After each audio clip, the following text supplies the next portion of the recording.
So please welcome Rob Wergin to the show. Welcome, Rob. Thank you. I'm glad to be here. Oh, I'm so glad for you to be here. You have no idea. All the way from Sedona. And I was telling you how we were just there for the Bashar event and the energy and the intensity we felt there was incredible. Yeah. So I can only imagine what it's like to live there. Well, you get used to it, but what's interesting is when you leave for a while and come back, you're like, whoa. Huh. Yeah, it's pretty interesting, but Yeah. I love it here. And Yeah. the Native Americans, I don't know if you know this, but they never lived here. They came here because it was a place of healing, and so they would come here for healing, but they didn't basically live here. And it Huh. was Native Americans from all over the North American continent, and wherever they could come from, and they were all nice to each other when they were here, but then they fought each other when they weren't. But this was like their hospital. It was Oh, really interesting. interesting, isn't it? Huh. Yeah. Yeah. So finding you, I'll I get up early and walk my dogs in the morning and I'll get on YouTube or a podcast and whatever kind of comes up, I kind of use it as it's a message. I'm supposed to listen to that.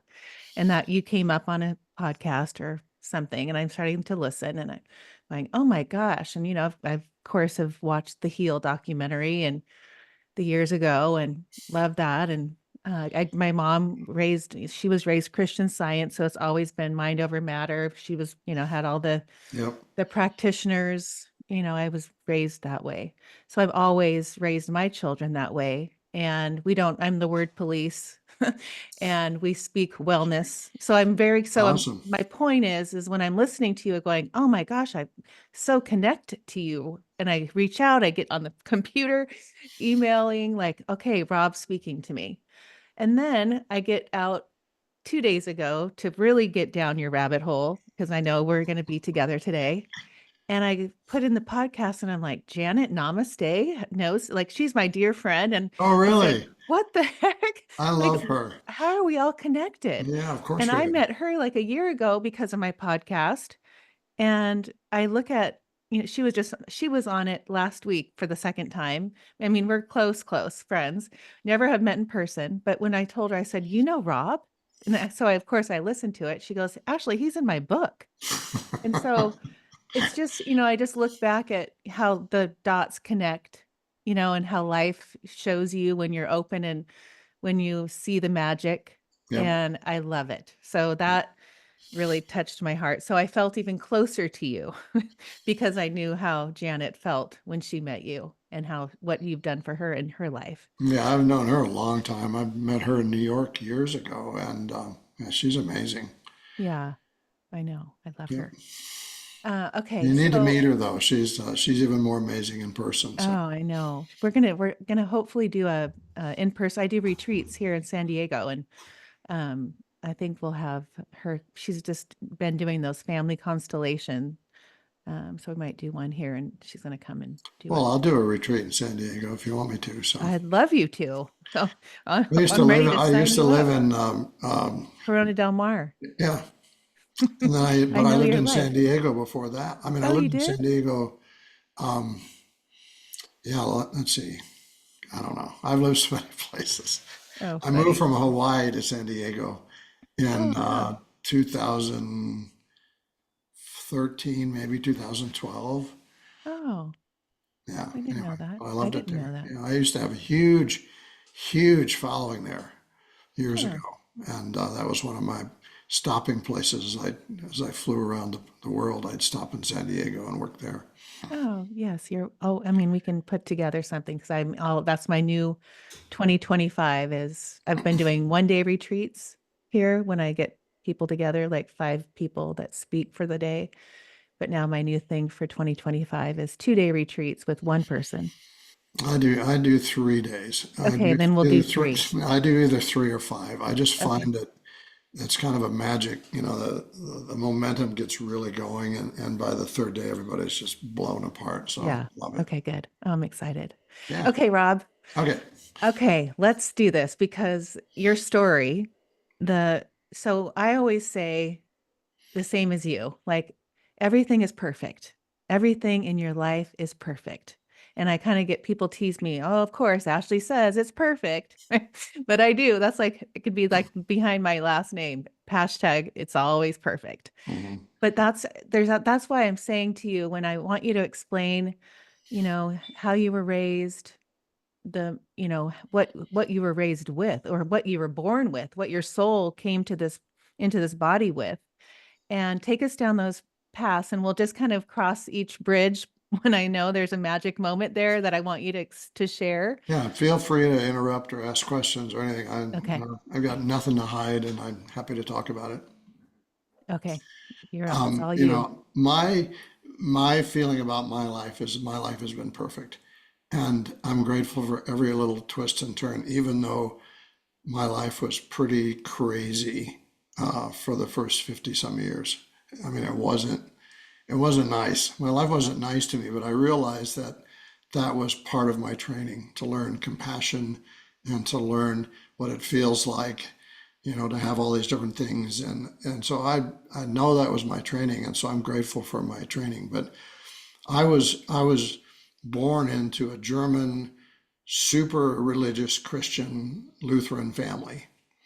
And of course I was, right? Right. Of course I was. Um, my parents were I mean the Bible was there like a handkerchief. They carried it around all the time. And we spent a lot of time in church, and I started to do what I was taught to do, which was to pray and to ask God for things and all of that. And what started happening when I was about 5 years old is that animals would show up in my path. I'd love to be outside, and I'd be walking down the street or walking on a hike, and there'd be an animal laying or sitting right in the path, and it would look at me with these big eyes, like, please help me. And I'd look up and say, God, would you please help this deer or whatever it was, and because that's what I was taught, and I would put my hand down on the animal, and the animal would jump, shake, and I would shake, and then it would be fine. And I just thought that was really cool. I thought all little kids could do that. And I thought I was doing what I was being taught by my parents, which was ask God, ask God, please help, and God will help. Well, they didn't take it that way. They took it as the devil was working through me. And again, which I'm grateful for. And and and I had an older brother who used to get such pleasure in telling my mom that I was doing that thing again, even though she told me not to. And after a while, they just had enough, and they took me into the church and did what I would, consider like a Lutheran exorcism. But they gathered around me and started screaming at me and devil leave, and all this kind of stuff. And I'm crying, and I don't understand why they're doing that, because all I'm doing is asking God to help this rabbit. Right. And but so I didn't believe it. I really, even though I was like 7, and it was very traumatic, and I was in therapy for years because of it. Um, I didn't believe it. I didn't believe that they were right and I was wrong. So I kept doing the thing. My older brother kept telling my mom I was doing that thing. And, she was pretty physical, let's say, with me about that. And so I finally just decided it was better to not do that thing anymore, because it was too dangerous for my life. Wow. But I was born clairvoyant and all the clairs, and I mean, I just thought everybody was. I didn't think anything about it. I could hear things. I used to talk to my mom's grandfather all the time, and she'd tell me to stop lying and making stuff up. And I'm like, well, how come you said it was true if what I just told you, if I was lying? And she goes, well, you must have snuck something out of my diary. There's always a reason that I was wrong, right? But it's okay, because they gave me the opportunity to have a normal human life, which is what I'm grateful for, right? So they could have put me on the Ed Sullivan Show or some stupid show as some kid that was wild, but they didn't. And they forced me to be as normal of a human being as I could have been. And so I played baseball and football and went to college and did all those things. and became a very successful entrepreneur and businessman and made millions of dollars. And my whole life was focused on the next Porsche or the most expensive watch or the best Italian suit or how much, that $800 bottle of wine. I mean, just ridiculous stuff. Hmm. And that was my drive was materialistic. Money to me was power, and position was power, and so that's what I did for 30 years. And I thought I was an atheist, and I thought I was an agnostic, and I would tell people that all this spiritual stuff is crap. And it's just like, yeah. Yeah. And but in the process of all of that, I had some really traumatic experiences. I got everything stolen from me, not once but twice, and all kinds of bad relationships and just horrible things happening and sickness and you name it. He was checking off all the boxes. Right. And when I was, in my 50s, after my second loss of everything, I tried to kill myself. I lived in Seal Beach in California. And I took a bunch of stuff and went out to the beach and thought, well, adios, everybody.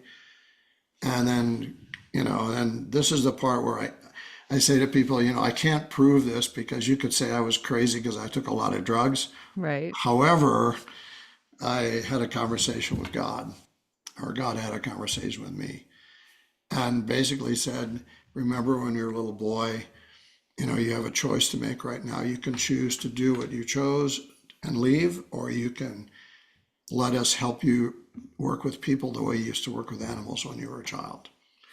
And I'm like, didn't remember that. I had no recollection of that at this time. But I thought, well, that sounds better than dying right now. So that's when it started in February 2003. Right. And But you turned around and saw those angels, I right? did, and I started to cry. I mean, I have no, there's times when you wish you had more information or had better memory. I don't know how long I was on the beach.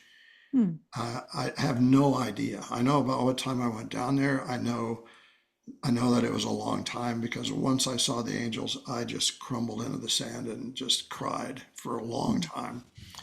And I don't know why I was crying for sure, but I felt, I think for the first time, unconditional love because I felt like I was being held by all these angels and I felt safe and I wasn't feeling the drugs, which was a miracle, right? Right. And Wow.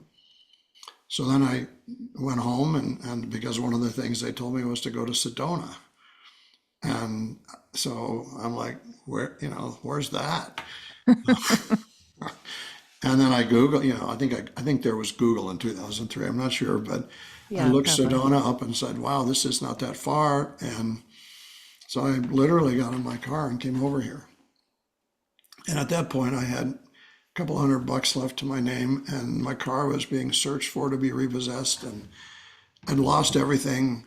I was just as kind of a bum, just living from day to day. And I drove to Sedona and thought I'd be here a couple days, and I ended up being here 2 or 3 weeks, and all these magical, mystical things happened here, and I saw beings, and beings talked to me, and all this stuff happened, and since because all my family and friends thought I had lost my mind, Hmm. I couldn't like call them up and go, "Hey, you're not going to believe what just happened." So I had to process this stuff on my own, pretty much. Then I came back to Seal Beach, and God told me to move to Sedona, and I'm like, okay, I don't have any money. How am I going to do that? And I had a dream about a house. I don't know if you've heard all this before on maybe another podcast, but I had a dream about this house. Hmm. And so I came here and walked in the Coldwell Banker place, which you drove by many times when you were here. And the lady said, "Oh, hi, I've been expecting you. Here's the keys to your house." What? No, I haven't heard that. Oh, okay. Well, I just walked into this Coldwell Banker office thinking, I don't know what I'm doing. I'm just going to walk in here. And she said, "Oh, hi, I've been waiting for you. Here's the keys to your house." And I'm like, "What?" And I said, "Are you going to go with me?" And she goes, "No, in Sedona, we just give you the keys. You go check it out and come back." So I'm like, okay, this is pretty strange, but hey, I'm on this path of trusting God at the moment. And, God told me to go to Sedona. So I just need to pay attention to whatever happens, right? Even though I Right. was still filled with doubt and disbelief and all that. And so things like this happened that proved it. So I get these keys, I drive to the house. It's exactly the house I had the dream of like the night Wow. before, but I don't have any money. I've gone bankrupt. My credit score is like 200. I have no job, no money. There's no way I could qualify for a house. And I have a cat when there was no pets allowed. So there's no way, right? So I'm standing in this house and saying, wow, this is the house I dreamed of. This is really crazy. And the woman calls me on my phone and says, hey, Rob, I made a mistake. I thought you were somebody else. Oh my gosh. And they're here to look at the house, but you seem like a really interesting guy. So you're there now. Do you want it or not? Because I'll tell them it's rented if you just say yes. And I said, yes, but, and she goes, okay, bye. And click. And Oh my so, gosh, I love yeah, I it. know. I'm like, this is crazy. And I'm like, okay. So I'm like, I don't know how to do this because I don't want to lie. So I go back and I'm like really upset. I'm like, I'm really sorry I put you in this position. I'm sorry all this happened. And I told her the truth. I'm like, I went bankrupt. I have maybe $100. I have no credit. They're trying to repossess my car. I'm really sorry. You should probably rent it to these other people. And she said, something's telling me that you should be in this house. And she said, the landlord is really picky. They want perfect credit. They want all this stuff. And I'll just tell them you have it. I mean, seriously, can you believe this? And she's Yes, I like, can. I'm like, I'm like, yeah, but I don't have the money for the. She goes, I'll tell them, don't worry about it. Just if this is the house you want. And I told her about the dream, and she goes, yeah, Right. this is like Sedona, so I get it. And so July 1st, 2003, I pack up all my belongings in my car, including my cat, and come here. And the very first place I went to was the place you were at, uh, looking through the book at all the different people, right? Right. That's like the first thing you see when you drive into town, Right. The purple building, the purple everyone. building. And it was the 4th of July weekend. And they said, well, you don't have any space right now, but it's a weekend, it's a holiday. If you want to put up a little table out in the parking lot, we'll let you do that. I'm like, Huh. yeah, but what am I supposed to do? Hi, my Because name's Rob. hi, I'm my a name's healer. Rob. I'm a healer. Trust me. God told me that God at the told me that. beach. Well, in between there was several miracles that happened with healing, in Seal Beach. So when I came here, I'd probably done 10 or 15 healings, but I still didn't really know what was going on. So here I am standing out in the parking lot of that building, and these people are coming up to me and they're like, what do you do? And I'm like, a healer. And they're like, okay. And then I'd walk inside. And so I was getting like rejected by everybody. And then I started to doubt. I started to have a lot of doubt about what have I done? I'd listen to this imaginary voice and, yeah, this house is cool. And maybe when I get there, they're going to throw me out. And, you get all filled with stuff. And, but, I went to the house and the keys still worked. And I moved my few things in there and it had a little healing room in it that was perfect. And that's how it started. And then I found out in Sedona that it's different, a little different now, but they used to have this one family that kind of controlled the town, and if you wanted to put a rack card out in one of those racks that you see all over the place, you had to buy your way into that space, and it was like $5,000, and you were on a waiting list just to have a space Oh, in a wow. rack card. And I didn't have $5,000, I didn't have $500. And so I'm like, I don't know what to do. And so I drove all over town and I went to this place in West Sedona called Crystal Magic, which you probably went to or saw. It's one of the Hmm. very first crystal stores that was here. been here forever. And they had a little bulletin board outside their door that was covered with business cards. And I went inside and I said, can I stick a card up there? And they said, well, it's full. You can't move any cards, but if you can find a space, you can put a card up. So I put a card up there and scared to death. And people started calling me, and none of them had seen the card that was on the bulletin board. Right. I mean, they found them under their pillow or under their wiper blade or in a parking lot or just random. And I'm like, there's only one card. Wow. And I I'm love like, that. okay, I mean, all these things happened and kept happening to prove to me that all of this was real. Right. You know, Oh gosh, I have to go back because when you were in Seal Beach, that you put it at that health food store and same they thing. kept saying that your assistant, and you didn't have an I assistant, didn't. Nope. was this little white lady with the white, I mean, that was before you even went back to go move into Sedona, Yeah, right? that But was, see, that's how all happening.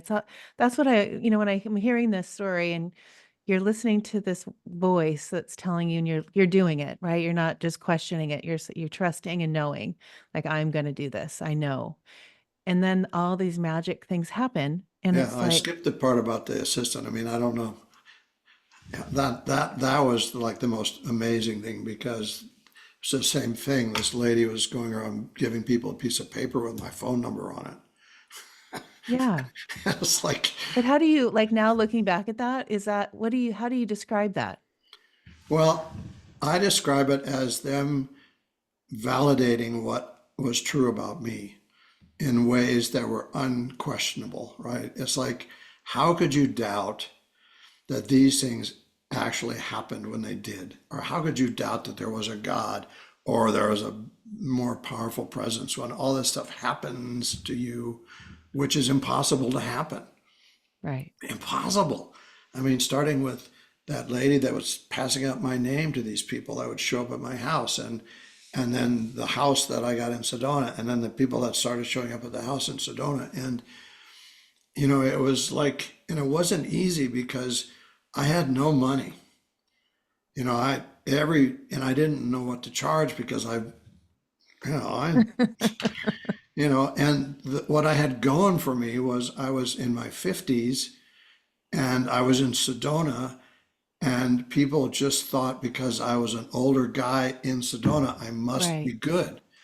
And people would say, how long have you been doing this? And I'd tell the truth, like, oh, 3 weeks. And Well, they it's thought, that one lady that yeah, the first in one. Seal Beach that said, "How long have you been doing this?" And she I would said, tell you her name, and you're yeah, like, "You're I my said, you're my first first one." person. Yeah, I mean, I told people the truth. Right. And they thought it was funny. And I'm like, well, okay. But yeah, so, I would just be truthful to people, and I had no idea. I mean, I had literally, I don't tell this part very often, but I had a healing room here in Sedona, and underneath, I had a massage table that I bought at a garage sale. Right. And underneath the table, I had this little platform where I had a little checklist. I still have it. I could go get it out of the drawer and show it to you. Huh. But I had a checklist. I'd smudge the crap out of somebody when they came in because I heard that you were supposed to do that. And then I would say this prayer because I heard you were supposed to do that. I have them laid out on this massage table and close their eyes, and then I'd pull this checklist out from the table, and then Oh like my gosh. seriously, I mean, I could literally show it to you, and it'd be first do this, and then do this, and then do this, and then do this, because I thought nobody taught me anything, Right. and so I was using my business brain trying to develop a plan of how to do healing work, and I needed a PowerPoint presentation, sort of Right. underneath my massage Oh table. my gosh. Funny. It was I love it. hysterical. I love it. And these magical things would happen. And then eventually I'm like, would just literally forget to use the checklist and then realize I'd forgotten to use it and realize I didn't need it. But it was a progression of things that happened. And the cool thing about being in Sedona was I had credibility because I lived here. Right. There's a How lot did you of, pay your rent? How did that lady, I mean, talk about magic moment. Like, oh, how did that work? well, I had I had everything taken from me a few years before, but then I got most of it, a lot of it back, and I had collected a lot of really expensive pieces of porcelain and some artwork and some different antiques and things, and I had them here in Sedona. And somebody would come for a healing, and they'd say, "That French game table, that's amazing." And I'm like, "Do you want to buy it?" And they're like, "How much do you want for it?" I'm like, "How much will you give me for it?" Because it's like 2 days before the end of the month, and I needed $1,500 to pay the rent. Right. And they'd say 1,500. I may have paid $10,000 for it. Wow. And I'm like, "Okay, I'll help you carry it to the car," and then give me the money, and I'd pay the rent. Huh. And so I sold I had expensive watches that I sold for nothing, all this artwork, all these antiques. I mean, I was like, I was down to my old laptop that somebody said, "That's kind of a cool little laptop." And I'm like, "Do you want to buy it? $100?" And so Wow. literally by the end of like 6 months, I had nothing in my house. And But a massage table a from a garage massage table sale. on a bed and a kitchen table, Wow. a folding table. And I literally, all the stuff that I worked my ass off for and spent so much money for, I mean, I probably gave away over $100,000 worth of stuff for, maybe $10,000 at the most, Wow. just to survive. And, I was doing things that I swore I'd never do, like getting those coupons out of the Sunday paper and going over to Cottonwood, and there's a Walmart over there. And I would go over to Walmart, which I swore I'd never go into. And, I was really being taken down to the basics. And so I could feel what it felt like to be hungry or poor or all those things, right? So yeah, it was an amazing experience. But the thing that was cool about Sedona, so many things, but what the way I was trained was that people would show up in groups of certain afflictions. So, for example, a lady called me in the middle of the night one night from a hotel in Sedona and found my card under her pillow and had this chronic fibromyalgia pain. She could hardly walk. And it was like 1 o'clock in the morning, and I said, "Come now." And she came over, and by the end of the session, she literally jumped off the table. Mm. And and then for the next day or so, everybody that showed up had fibromyalgia, Huh. and they could be male or female or Korean or American. I mean, they'd be all the mix, right? And I have a very curious mind, and so I would just allow my hands to move wherever they moved on people, and I would say, "Why is my hand here? What's under my hand?" And they would tell me, like, "It's their liver." I'm like, "Oh, that's where the liver is. Okay.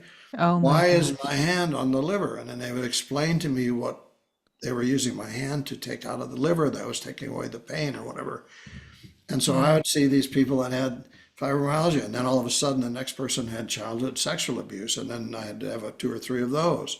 And then I'd have breast cancer and prostate cancer. And I mean, I went through the whole Hmm. series of just about anything that could be wrong with you in the 14 months that I lived here, including demonic possessions, which were Oh, wow. really scary. And I didn't have a teacher. All the person I talked to was God or Right. whoever that was, right? And I trusted as the days went along that they were taking care of me, they were protecting me. I must have asked 100,000 questions, like, "What about this? What's this? What's this? What's this? What's this?" And that's how I learned Interesting. about how the physical body works, how the energy body works, and all that, all those things work. I didn't go study with anybody. I mean, I read like 2 books on energy medicine, and that was it. And it didn't make sense because it wasn't what I was doing. Right. So, With the demonic thing, do they come in and tell you something that I have this this some kind of entity within me? Can you help me? But I think for what I remember of you saying is like, don't tell me what's wrong. mhm, Just come in and I'll figure it out. Don't tell me your name. yep. I don't, because Because if people, what I've learned is that everybody thinks we know what's wrong with us. And and 99.99% of people are wrong. Because Right. what's happening in our body is the outcome of a whole bunch of other things that may have started in a past life or in your lineage or somewhere on Mars or Jupiter or who cares. But it's an energy imprint that started a long time ago that's being energized over lifetimes until it sprouts into a diagnosis or a possession or whatever it is. And so when you focus on the outcome, you're not focusing on where it started. And so it's like I say to people, if you go out to your yard in the spring and your yard's filled with dandelions and you set the mower blade low and you mow all the flowers off, you didn't get rid of the dandelions. They're going to Right. come back stronger because you made the root stronger. So my work is about going after the root cause of whatever is coming up now, which I don't want to talk about because you don't want to remember it because then you'll talk about it, then you'll bring it back. So my job is to go look for the tip of the root, so to speak, Right. and then pull the whole thing out. Right. Speaking of lineage, you had mentioned in one episode that I was listening to that your dad, like your dad and your son all had the same exact experiences. How do Hmm. you describe, can you explain that? Well, yeah, I can. And it happens a lot. You can think about it. So, how many people do you know that have, let's say, breast cancer? And they said, yeah, my mom had it, my grandmother had it, or my mom was an alcoholic, my grandmother was an alcoholic, I'm an alcoholic, right? And so we pass down these patterns, these energetic patterns that recreate something that happened in the past. And so, again, that's why when I do this work, I say to people, I'm going back to the start. So it may not be you, it could be your great grandmother Right. where this all started. But if I don't go back there, I'm not going to break the chain, right? So my dad lost everything when he was 52 by a betrayal. I lost everything when I was 51 by a betrayal, almost the same. Right. And then my son lost everything when he was like 30 something. So it tends to speed up as it goes.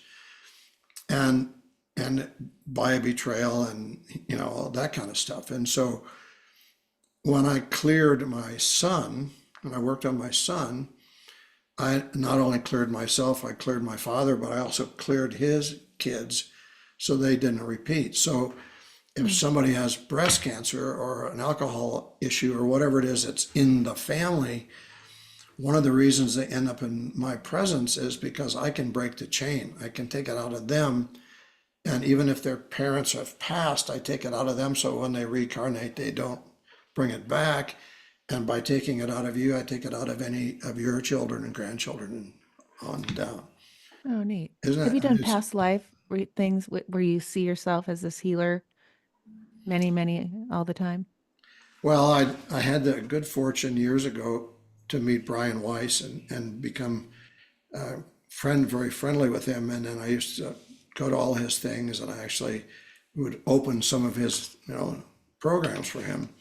And so I was trained by him to do past life regressions. And I used to do them on other people and then I would have other people do them on me. And yeah, so I've, I've been a healer. We tend to do the same thing over and over and over again, maybe just differently.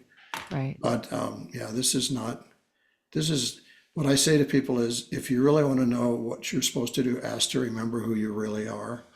Mm-hmm. Because if you ask because you have free will and you have patience and trust, you'll eventually find out who you really are. And because you've been that person many times, maybe you're male, maybe you're female, maybe you're African American, maybe you're Indian, doesn't matter. You've played that role in many different aspects of your life. So. Yeah, I've done that, and it's the same thing. I have this thing with children. I teach a children's, it's called Raising Confidence, like teaching them mindset tools and gratitude, all Mhm. the things that are important and that we believe in to have in your life before they head out into the world.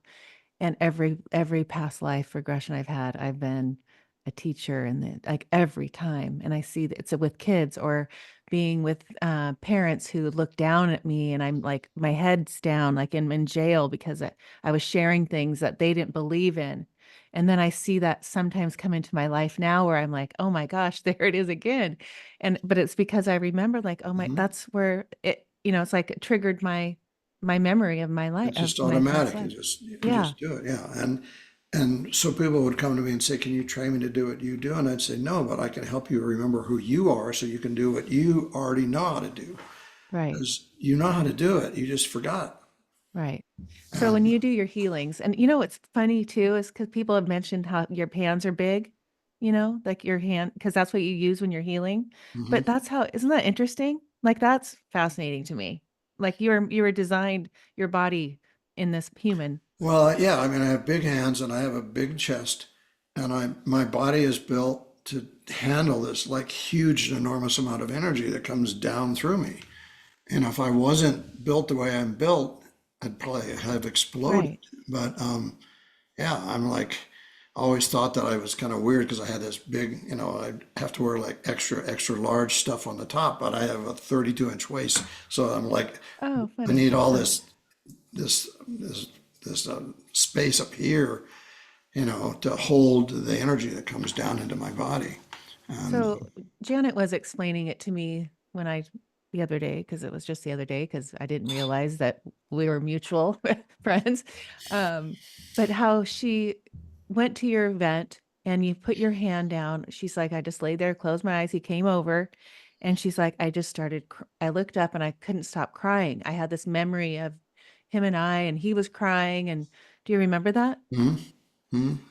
And so explain your healing, like, because you do these amazing in-person and Zoom healings, but how you describe what you're doing with your hands and how you're the energy, but you're like igniting their soul, Yeah. right?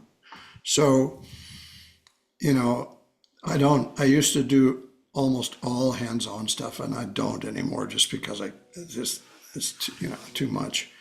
I do it on the 3-day retreats. It's all about hands-on stuff on those 3-day retreats, but most of the time it's Zoom. But what happens is that whether there's one person in the room like Janet or there's 1,700 people in the auditorium, the energy that comes down through me, the way I describe it is I'm like the hub of a big wheel. And so all the energy comes down to me. And then because we're all unique and we're all different, we all have different needs and different situations, each one of you has to have a very specific energy. So if I just blanketed everybody with the same energy, I'd help some people, but so the energy comes down to me and goes out to each person in a stream that's precisely the energy, the vibration, the frequency that their body needs or soul needs to receive the healing. Now, at that point, it's free will for them. Mm. I mean, I could cover you with energy and you could deny all of it and you'd say, I don't feel anything. And I'd see all this energy around you. And I'm like, that's your choice.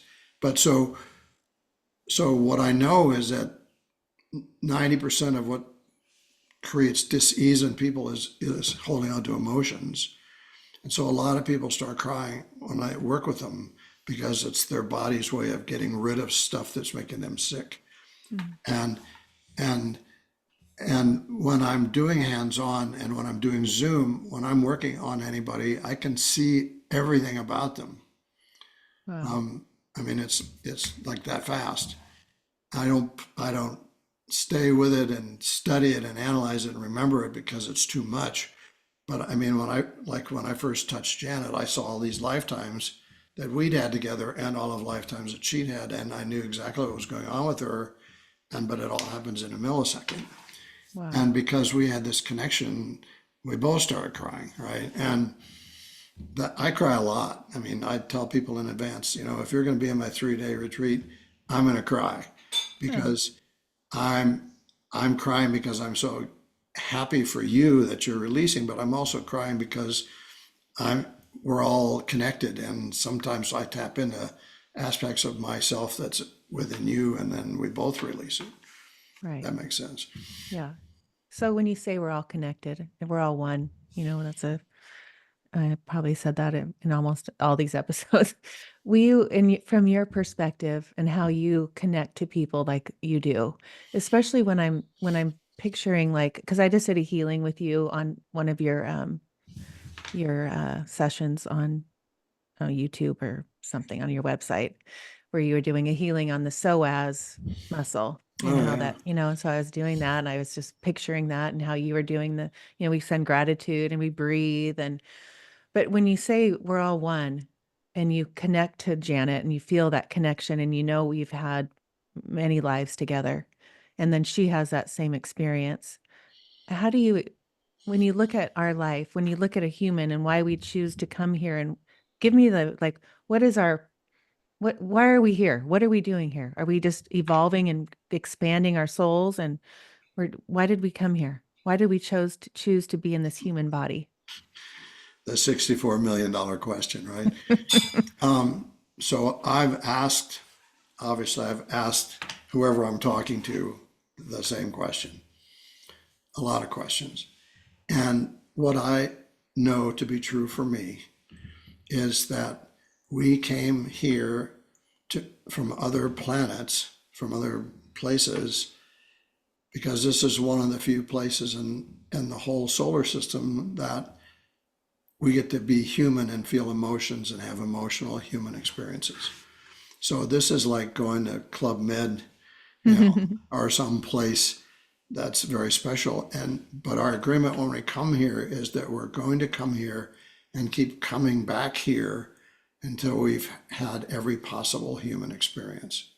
Oh, okay. And so, you know, if we did past life regressions and we were able to do every lifetime of yours, oh, hundreds of them, you would see that you and I have been connected in various relationships. I could have been your mother, you could have been my father. I mean, who knows, right? And but we come here to have every possible experience, and that means that we have every possible opportunity to be something different, but we're all connected. So like we tend to run in soul families. So, we have a soul family of 144 I primary just learned people. that from you. I was like, 144. I've never Yeah, heard that before. yeah. So we tend to operate in this circle of 144 souls, but we interact with more than that, but we tend to move around in that circle of 144. How do I know that? They told me that. Yeah. Can I Huh. prove it? No, but it makes sense if you kind of think about it. So, but we're here to have every possible experience, and it's kind of like coming to school. If we don't complete the experience, we have to repeat the experience. Right. And that's why I say to people, you probably heard me talk about my favorite word, lesson. You heard Yes, that, I right? love it. I learned that today. Yeah. Yes. And so Less on. let's on. And so Yes. we come to have every possible experience. And so the moment you have the experience, you've had the experience, right? And so at that point, your free will kicks in, and you get to continue having the experience if you want to or not. Right. Oh, I And love that. Or more on. That's or what yeah, I. I know you should have been there when that happened. Like 15 years ago, whenever I was in this big group, and that woman asked me the question, and I said, "Or you can be a moron." I thought she was going to come and strangle me. Oh But my I mean, gosh. but it makes perfect sense. So it's like, what's the difference between somebody that gets a diagnosis and lets it go, or somebody that gets a diagnosis and completely follows what they were told is going to happen? Right. It's free will. And, I'm sure you heard me in one of the podcasts talk about this major stroke I had a few years Yes. ago. Yeah. And, Explain that. Yeah. Tell them and about the beach and with your yeah, I dog. mean, I just, I'd gotten my new puppy who's laying there next to me. Now he's 3.5. He was like 6 months old. And I was taking him for a walk, and down I went, and in Santa Monica, and right on the bike path. Wow. I literally fell across the bike path, and and people were like on their bikes driving around onto the sand and just to drive around me because I was like across the bike path. Huh. Like you're a 'Cause, homeless man well, with yeah, your with because this puppy. at that time, Santa Monica was not a nice place to be because there were so many homeless people on the beach, Right. and I just must have been alone. So I and my mom died of a stroke. So my first thoughts were, "Uh-oh, this is not good." And I got taken to the hospital, and it was during COVID, and they wanted to give me COVID shots, which I wouldn't let them do. And they did these MRIs and these CAT scans, all this stuff, and they got to talk. I got to talk to the major. They had neurologist for UCLA Medical Center, who's no dummy, Right. right? Who explained to me that I had this big black space in my brain, and I'd had a major stroke, and I was going to be in rehab a really long time. You're like, yeah, that's what you think. Yeah, right. Thanks for your opinion, Doc. I know you're Yeah, highly trained. if you only knew who I was. Well, and I said, you've probably heard this. And Adam Schomer, who was the producer of the movie Heal, was sitting in the hospital room with me when this happened. Oh no. And Huh. he had like this look on his face, like, oh shit, because the doctor went through all this stuff about all these things I was going to have to do and all blah, blah, blah, and rehab and blah. And he said, do you have any questions? And I said, no, I just have a comment. And I said, I appreciate your opinion. I respect your opinion. You're an amazing, guy. You've done all these things. However, I'm walking out of here today. And he just looked at me like and he said, oh, you must be one of those spiritual people. And I'm like, yeah, kind of. And people say, well, you got out because of who you are. And I'm like, no, I got out because I made the choice. I said, no, I'm leaving today.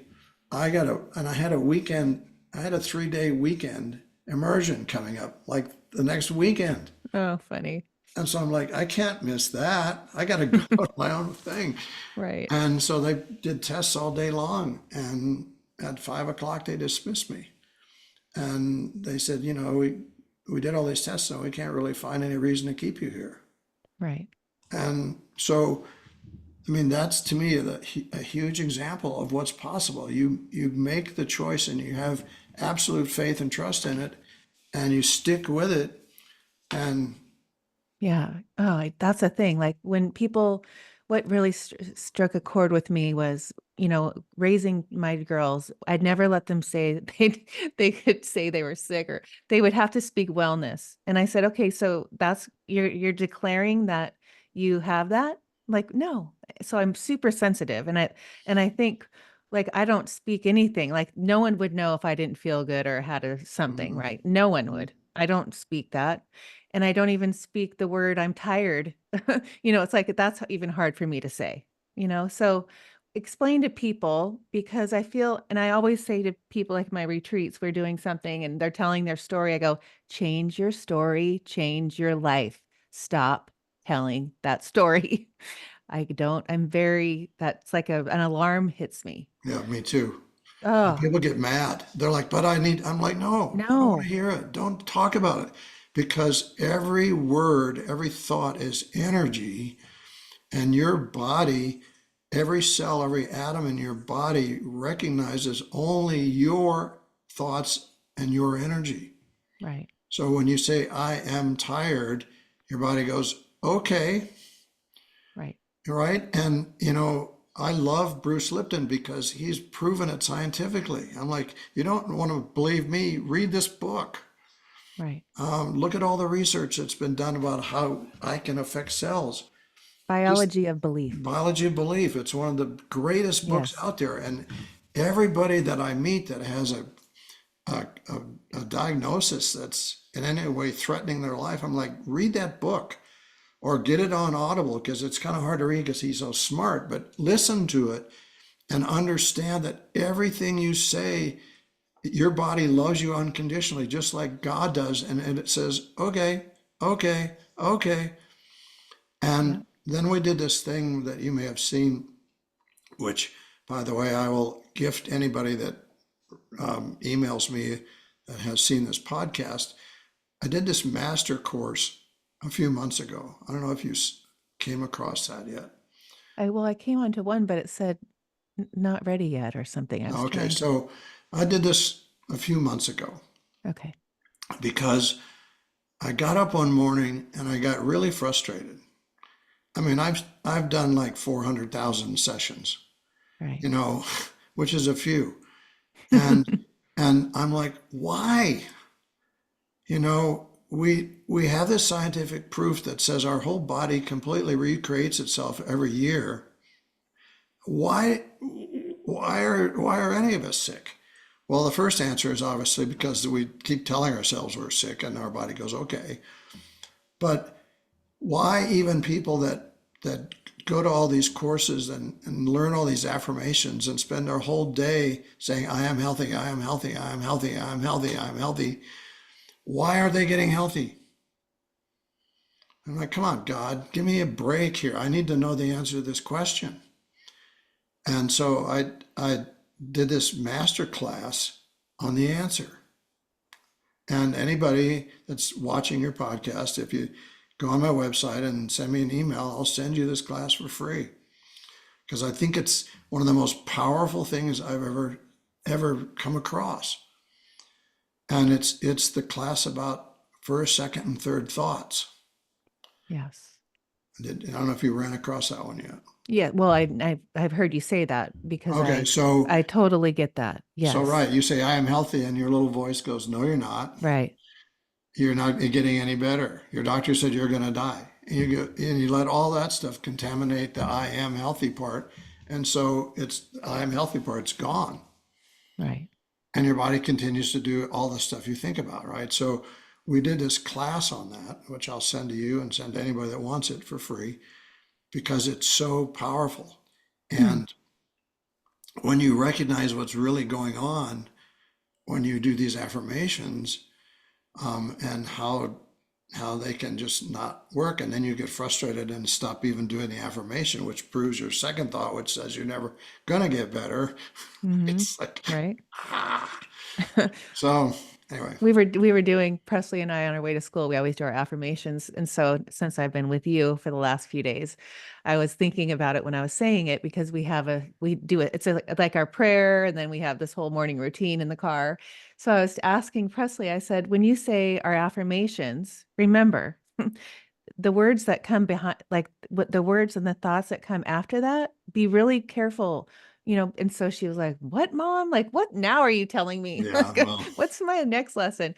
But yeah, it's so true because, sometimes it makes me realize, because I'm sure you've experienced the same thing, when people are around and they're giving me all their, ailments and all this, and I'm thinking, oh my gosh, like, and I, it's not that I'm like, they look, oh, Ashley thinks everything's all, roses, and I'm thinking, well, you're just creating, it's like you're just making it more true. hmm So stop. But they want to, it's like a victim of like circumstance, like they want to confirm that this is why, yeah, and I, oh, yeah.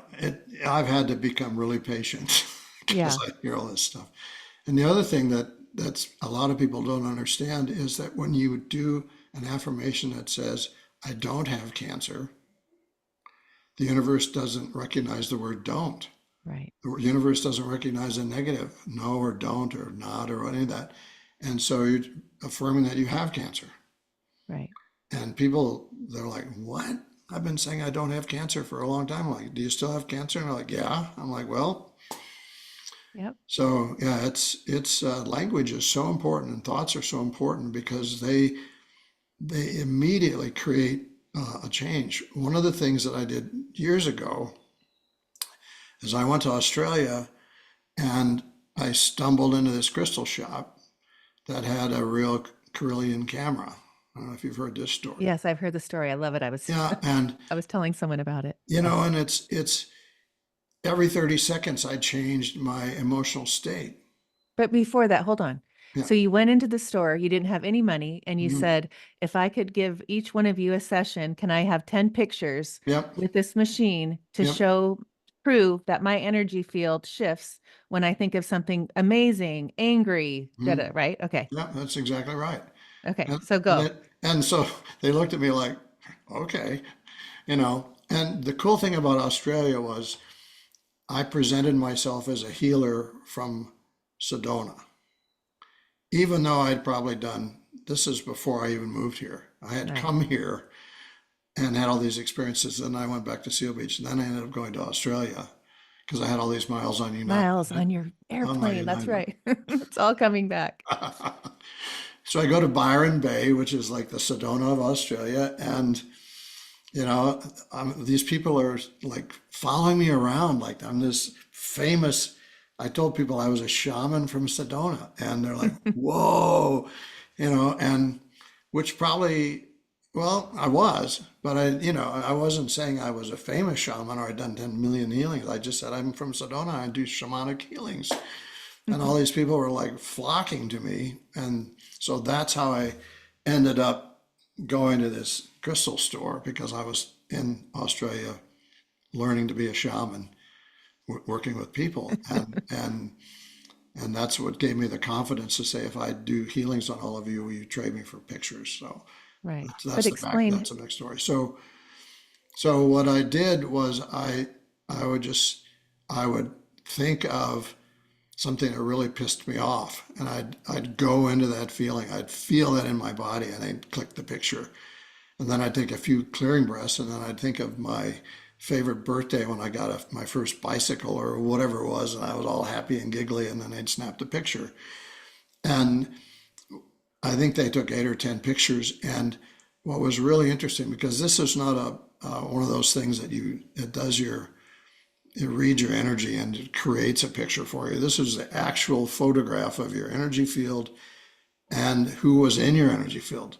So not only did you get to see the change in your aura or whatever you want to call it, but you got to see who was hanging out with you, Mm, which was really important because I also learned that the beings that are with us are not constant. right. The only one that's constant is your guardian angel, and the rest of them are there based on your present experience. And so if you're lost in the woods, you get the guide. Right. If you're sick, you get the surgeon. I mean, whatever it is, but that it's immediate. And so I realized through these pictures that you can change the chemistry, you can change the energy, you can change the beings around you in a heartbeat by what you think about. And so that was huge. That was long before I even knew who Bruce Lipton was. Oh, wow. And I was just curious, Right. I'm sure I was guided to do it. I mean, I'm not Yes. going to give myself credit for being that smart, but I'm sure that I was curious and was guided to do it, and they let me do it, and it was amazing to me how it happens immediately. Right. I Just love that. I like, was just sharing that story. Yes, go ahead. yeah, just like, I mean, your thought immediately changes the body chemistry. When I used to teach classes, and maybe you've done this, but you have people imagine a really happy their first bicycle, and then pay attention to the taste in your mouth, and then rinse your mouth out with water, and then remember something really bad betrayal or something really awful that happened to you, and notice the taste in your mouth. And you can notice how your body chemistry changes immediately because you can taste it.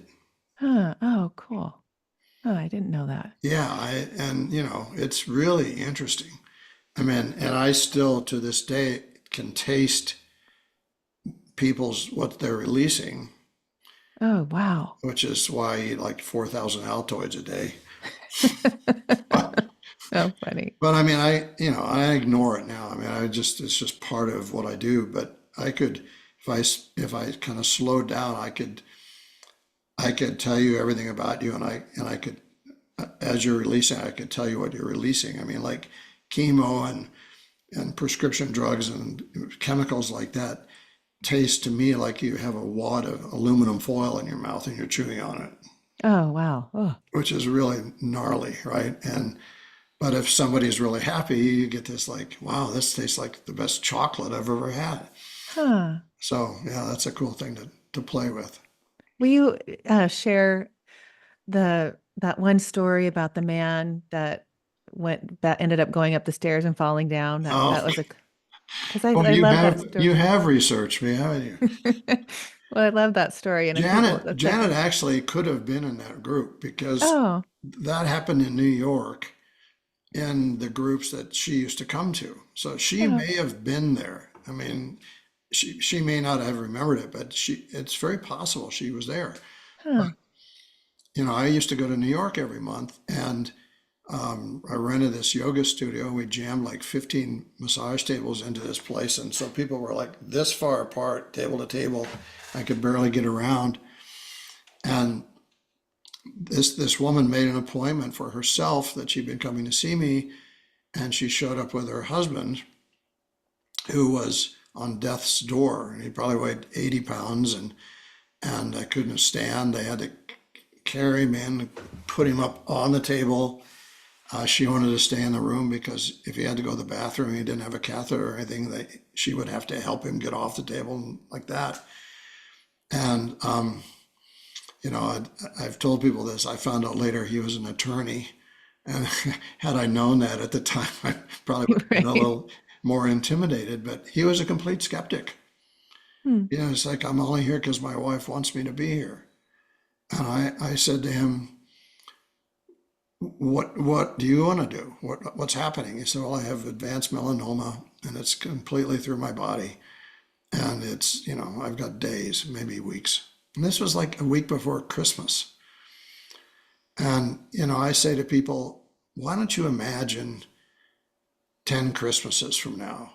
Or why don't you imagine a Christmas where your grandson is sitting on your lap? Or go forward in time in your imagination to a place that would make you really happy. And, and like he's like, I don't know if I can do that because I'm going to be dead. And I'm like, don't go there, just imagine. And so I worked on him, and I, was going around the room, and all of a sudden I see him sit up from the table and get off the table and start walking towards the bathroom. Wow. And I'm like, where are you going? He's like, I'm going to the bathroom. I'm like, and then he went, I'm going to the bathroom. He's like, What? what the hell had just happened? And his wife's like, and I'm like, let him go. Let him, he can do this. Don't encourage his sickness. Let him be well. Anyway, so, that was pretty cool for the group. And then they leave. And I said to him what I say to everybody, especially somebody that's really frail like that: go home and lay down and rest and watch a funny movie, drink lots of water, and do stuff, that makes you happy and makes you feel love. And so he took that a little further and decided to go up in the attic and get the Christmas tree out because they hadn't put a Christmas tree up because he was dying. Right. And, it was in New York, so it was probably a 3 or 4 story townhouse or whatever he was in. And in the process of coming down the stairs, he tripped and rolled down the stairs. And of course, his wife flipped out and called 911, and they took him to the hospital. And she thought he'd probably broken his back or broken something, and they did a full body MRI, and there was no cancer in his body. Oh, goosebumps again. I know, isn't Every that time I hear wild? that story. Yes, I love it. Oh, that's just, it's like when you think of miracles and, our health and how we are just this, like Joe Dispenza always talks, like we have everything within us. There's nothing we need.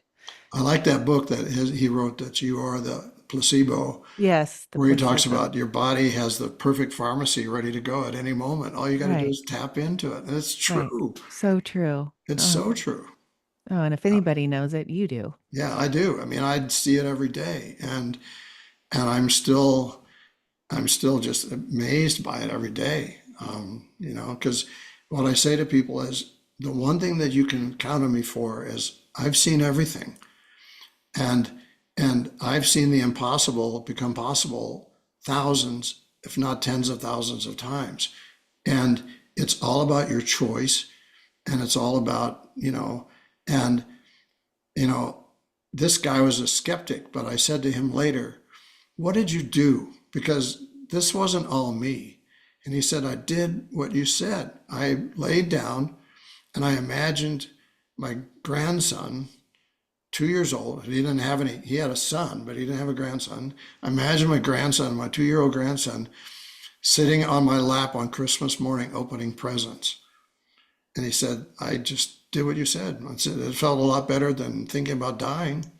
And so he was doing that, which was telling his body that he was going to be okay, right?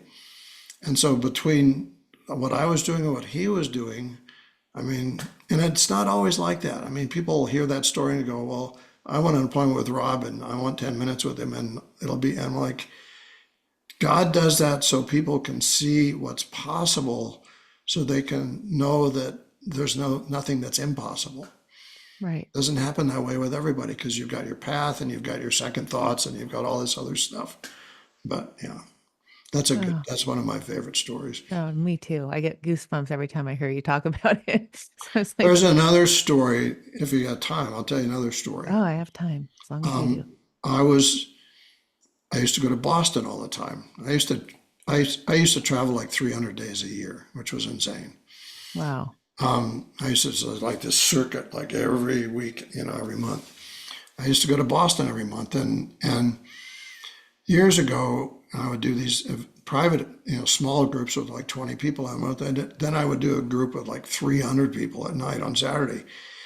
And there was a woman there that had been brought by her daughter, and she was probably in her 80s or something, and she, the woman, the mother, was going into the hospital a couple of days later for open heart surgery, and and I'd known her daughter, so she asked me if I'd work on her mom, and so I brought her mom up to the front of the room and I started working on her, and she literally stopped breathing and her heart stopped, Oh, wow. and I'm like, okay, this is the end of my career. Oh, I wow. just killed somebody in the ballroom of the Hilton Hotel in Boston, and they're going Oh to my, call the police, and right. and that's what, so I'm human, just like everybody else is. And so I was going into that place for a moment, and I went, no, get out of there.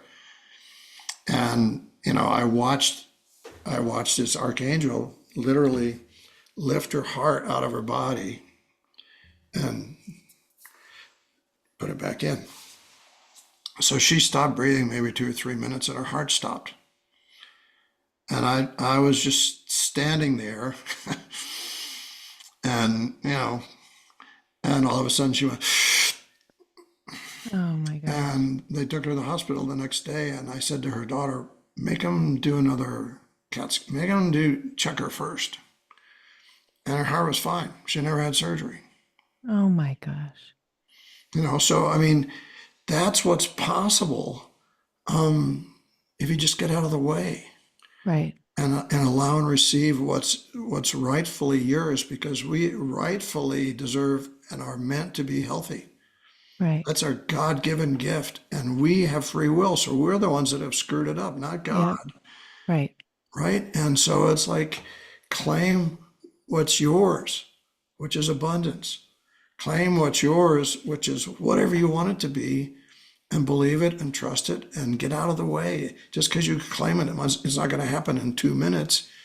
It might, but sometimes you need to learn the gift of patience too, or Right. trust or belief, right?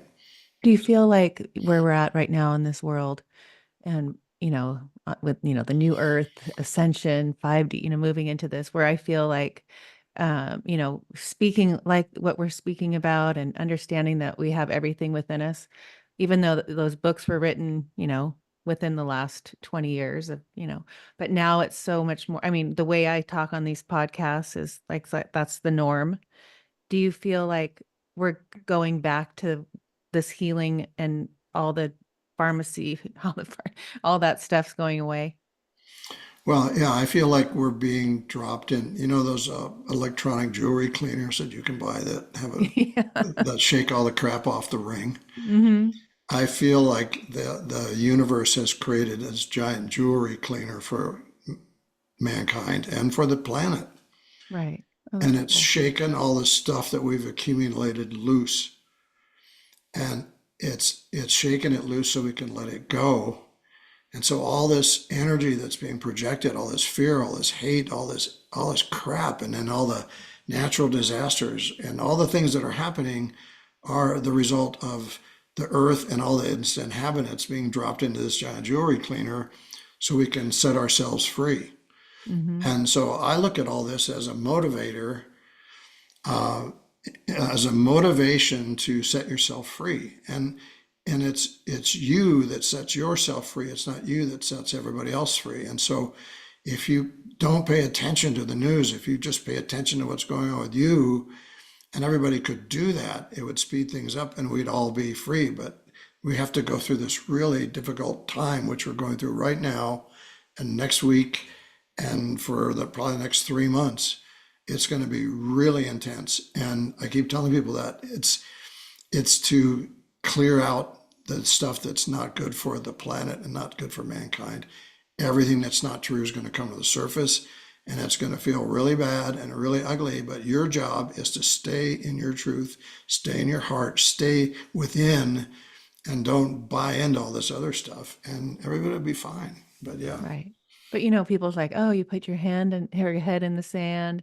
I don't watch the news. You just, you're not.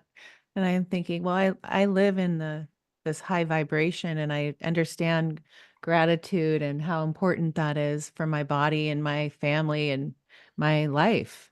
And I don't choose to bring that into my system. It's your choice, and right, and what you're choosing to do is rebuild your body chemistry, your atoms, your cells, your soul. Everything's being rebuilt with you doing that instead of being torn down and decayed with hatred and fear and all this other stuff. And a lot of people are going to leave the planet. People are already leaving a lot, and that's okay. That's their choice.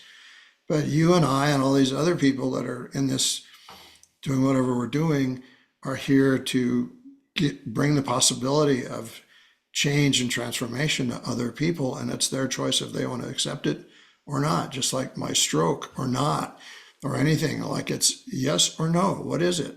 All the way in or all the way out?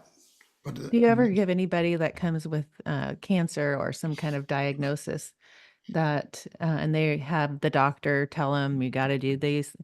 You don't usually say, you know what, don't do the chemo. Come here and I'll do your healing.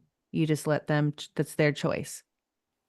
what I say to people is, I know that you're going to need to make a decision. You're going to make a choice. It's your choice. That's the doctor's. I don't call it diagnosis anymore. I call it an opinion. Mm, I So like the that. doctor's opinion was that you had this thing, and the doctor's opinion is based on their experience. But the doctor isn't you, and you're not the doctor, and you get to choose your own experience. And I also know that if you go home and say, I went and saw this healer and he told me I didn't need to do chemo or radiation Right. or all this stuff, they'd lock me up and they'd probably lock that other person up. So I'm like, Right. look, so your choice is whatever it is. And if your choice is you're healthy and you're going to have your 2-year-old sit on your knee at Christmas, then it's probably easier to go through the process of having chemo and radiation, but doing it with the gratitude that the chemo is creating, even increasing the health in your body. All these things you're doing is actually making you healthier and happier and living longer. And you do it with gratitude, not with fear and, oh my God, my Mm, hair is going to fall out. I'm going to look ugly. I'm going to die, because it's your choice at that moment how you're going to react. right. I'll tell you, I know we're running over time, but I'll tell you another story that's really fascinating. I had 10 years ago, maybe, one of the leading oncologists in the world call me. Wow. One of the top Wow. oncologists in the world called me. Hmm. And he said, I've been diagnosed with the rarest form of cancer that's completely untreatable. And I know that I can't live, but I heard about you and I thought, give it a shot. Yeah, might as well give What do you got to lose, right? last ditch effort. And so this guy comes and he'd actually written a book, How to Heal Yourself from Cancer Naturally. He written a book. I'm telling you, this is true. I'm not going to tell you who it is. And, so he comes to my office and he hands me his book. I'm like, what? And he wouldn't stop talking about this cancer's never been treatable. So first this is going to happen, and that's going to happen, and that's going to happen, then I'm going to die. Right. He wouldn't stop talking about it. And I took the book home that night and I read it, and I'm like, you said right on page 27, something contradicting what you're just saying now. You wrote this book. And he said, yeah, but I didn't have cancer then. I'm like, good grief, Wow. dude. I said, you've been given a God's gift to give to the world because you're a leading oncologist that wrote this book. And then you got gifted with the worst possible form of cancer. And it's your chance to show the world that even that's curable. Right. So I Proof. worked on him for I said, I need to see you twice a day for 5 days in a row, and we're going to do this. So this is, again, before Christmas. And he goes to the hospital after 5 days, and they tell him that he has zero cancer in his body. Oh my gosh. And his reaction was, that's impossible. Wow. So he spent the next week or two flying around the country to all his crony oncologists to go through all of his tests to find out where the tests were wrong, and being retested and retested and retested. No cancer. Comes back to me a couple of weeks later and goes, I know that there's something wrong. I know that I still have this cancer. Will you keep working on me? I'm like, yeah, if you'll just shut up about it. And did another round with him, and he went and got retested again. No cancer. And then he's like, kept talking about, well, it's never been cured. There's nothing in history that's ever been cured. And this is what happens. You do this, and then you do this, and then you do this, and then you're dead. And guess what happened? Oh, Exactly gosh. that. Right. What a good story to tell to And prove that. he wrote the book. Wow. I mean, and his book was right. It was Wow. about thought, and it was about diet, and it was about being Wow. aware and all these things. And yet he couldn't do it. No. Huh. And he didn't, he created it, right? Right.